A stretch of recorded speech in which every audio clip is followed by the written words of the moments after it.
کشمیری رہنما اسپین ملک محمد شریف کی جانب سے ممبر پنجاب اسمبلی چودھری شہد رضا کوٹلہ کے اعزاز میں کرتبہ ریسٹورانٹ میں پرتکلف عشائیہ عوامی گروپ آف کمپنی اسپین کے ڈائریکٹر ملک حفیظ اعوان، ملک نوید اعوان اور مینیجنگ ڈائریکٹر راجہ مدثر کی خصوصی شرکت۔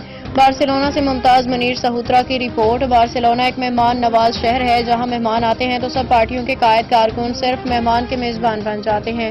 اسپین کے میزبان شخصیت اور سینئر کشمیری رہنما اسپین ملک محمد شریف نے ممبر پنجاب اسمبلی چودھری شہد رضا کوٹلہ کے اعزاز میں پرتکلف عشائیہ کا اہتمام کرتبہ ریسٹورانٹ میں کیا۔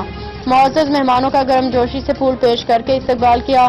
اس عشائیہ میں عوامی گروپ آف کمپنی اسپین کے ڈائریکٹر ملک حفیظ اعوان، چودھری نوید پڑائچ، راجہ امجد فالق، راجہ ضیاء صدیق، ملک محمد نوید اعوان، راجہ مدثر اقبال بلانی، ملک خرم، چودھری ناصر چنا، پروفیسر طاہر عظیم، رضوان کاظمی نے شرکت کی۔ میزبان ملک محمد شریف نے خیالات کا اظہار کرتے ہوئے کہا کہ معزز مہمان کو بارسلونا میں خوش آمدید کہتے ہیں کہ کھانے کا تو ایک بہانہ ہے، مل بیٹھ کے پردیس میں ملاقات کو یادگار بنانا ہے۔ معزز مہمانوں نے اپنے میزبان کی چاہت پہ ان کا شکریہ ادا کرتے ہوئے ان کے رزق میں برکت کے لیے نیک تمناؤں کا اظہار کیا۔